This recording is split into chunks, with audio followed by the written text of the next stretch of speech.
The living earth, the jaws of death, humanity's final breath, a dragon of ground, a dragon of earth, a dragon of worlds. Dun dun dun dun dun dun dun dun dun.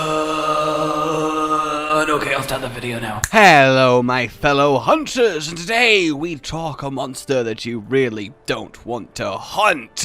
This creature, this behemoth, this titan of terror, and this fourth way of describing it. So, in all seriousness, this is probably the most fascinating what-if monster, the most interesting could-have-been creature, the most curious almost creation. Meet, then, the Gaia Dragon! A monster that, had it ever made it into the games, though technically it's out there, it exists in the world of Monster Hunter, we've just never had a fightable version of it, but if we had, well, there is every chance it would be perhaps even beyond Black Dragon level. Yeah, exactly. Ominous reaction noise. So, this then, I mean, behold it, right? It's got wings, at least at some stages of its life, yet it is very brute-wyvern-y, but clearly it would be an elder dragon. It's pulling a Yamasukami in that the ground is it. From its back, nature flourishes, flora and fauna abound. It is one with the earth. Hi! Which, let's be honest, makes sense, given it is the Gaia Dragon. And Gaia, of course, the manifestation of Earth itself, Mother Earth, from which the 12 Titans were born. So, this dragon then, when it's born, starts out, of course, as a tiny little baby known as the ground dragon. You see, it has 3 distinct cycles of its life, each of them quite fightable in its own respect. Imagine a Gore Magala, Shagaru Magala situation, but after Shagaru Magala there's a third Magala, an even more powerful Magala to fight after Shagaru Magala. And in that situation we'd have our Gaia Dragon.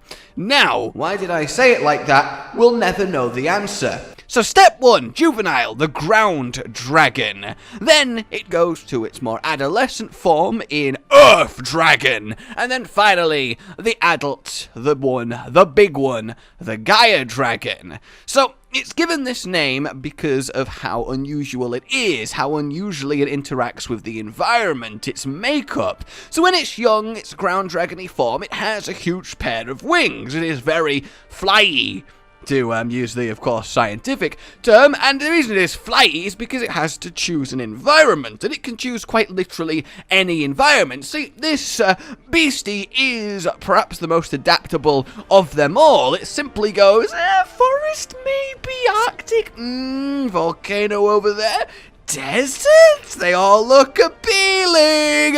It's as if Bambaro got made into a super powerful elder dragon brute wyvern based on the fact that he goes everywhere.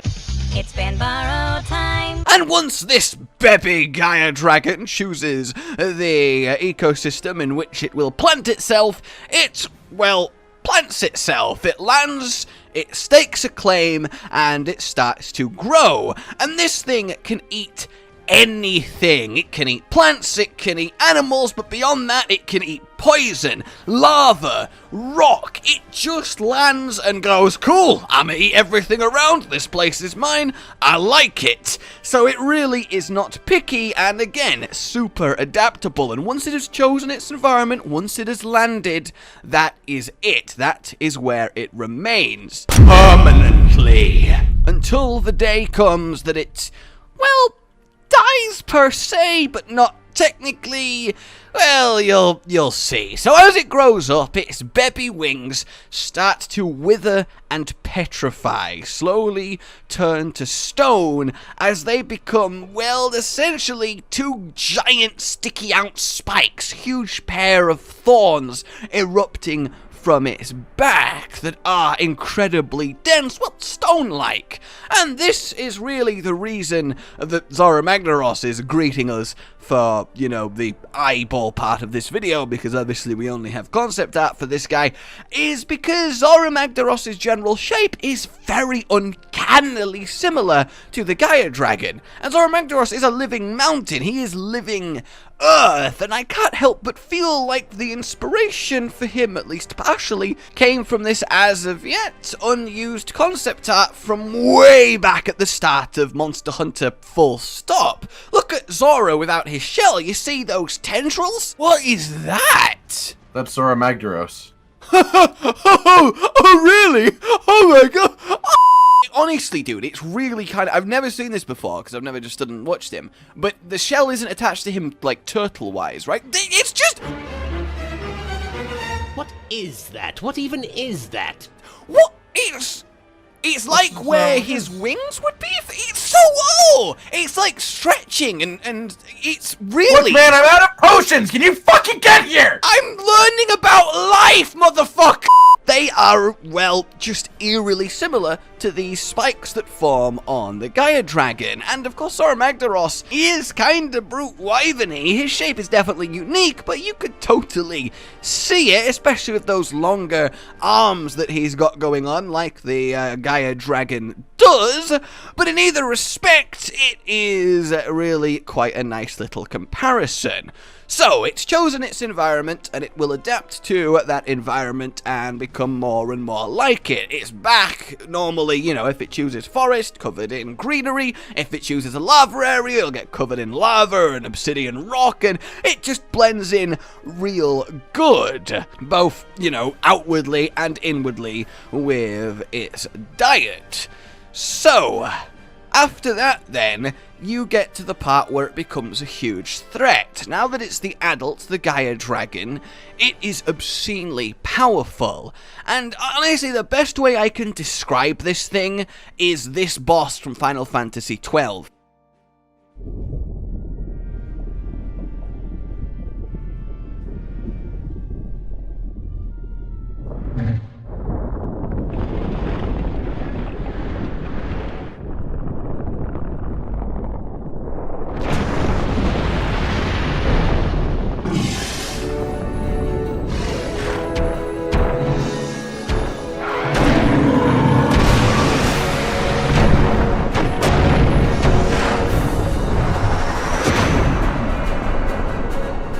Elder Worm, a dragon that literally becomes part of the earth. It just looks like a little hill until you disturb it. Well, that's what the Gaia Dragon does. It becomes so much part of the chosen terrain that it's inhabiting. And the thing is, this Elder Worm boss does an attack where it puts spores everywhere, and they inflict every negative status condition possible. And it was bloody difficult to deal with. But in Monster Hunter terms, imagine an attack that inflicts every single blight. Well, that's what the breath of the Gaia Dragon would be.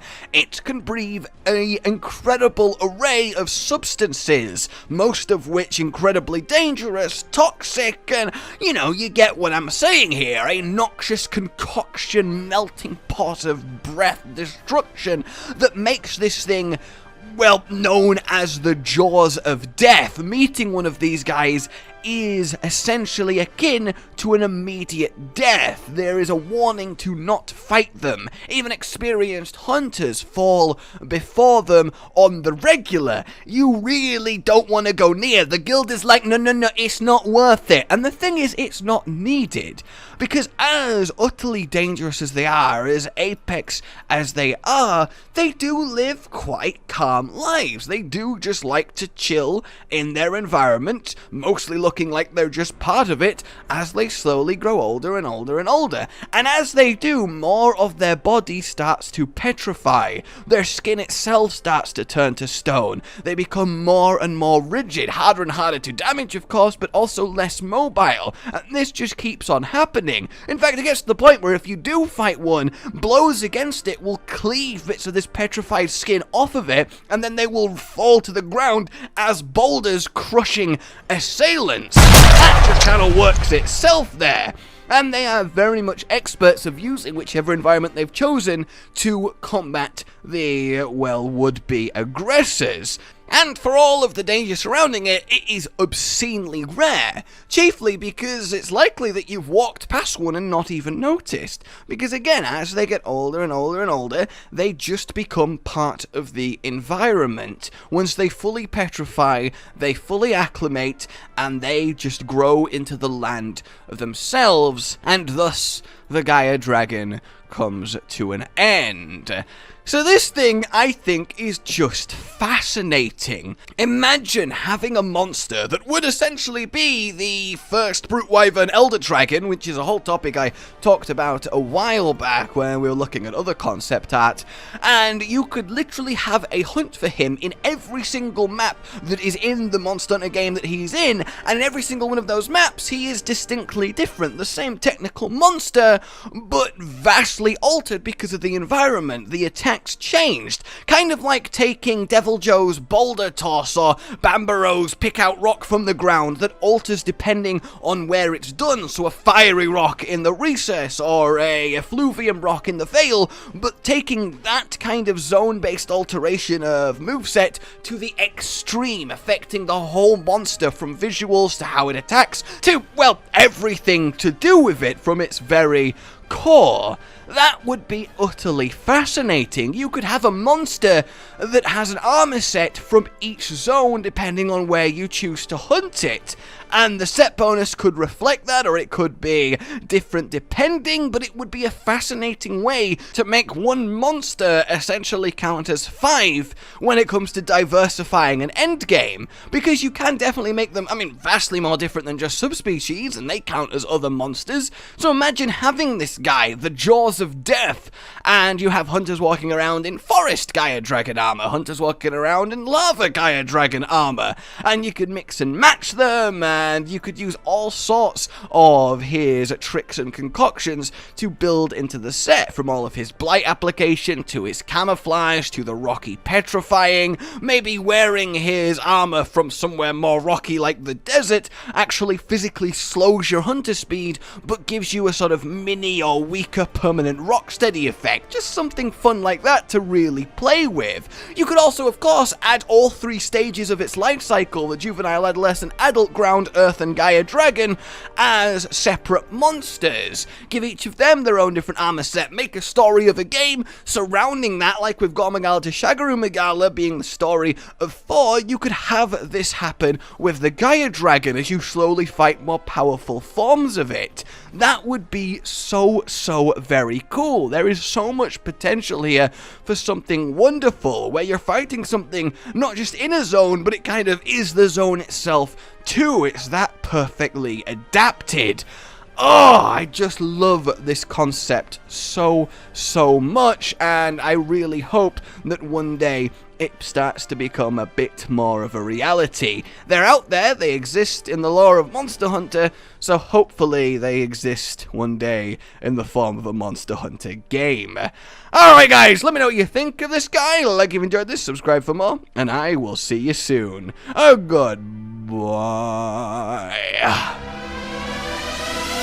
Rage Gaming with the video float. But that's all that's really relevant at the mo, but I'm still gonna leave this up so you patrons know that I love you even though the outro's no longer that kind of relevant. But the new one's being worked on and it's gonna be a truly badass song, and don't worry, I won't be doing any rapping on it.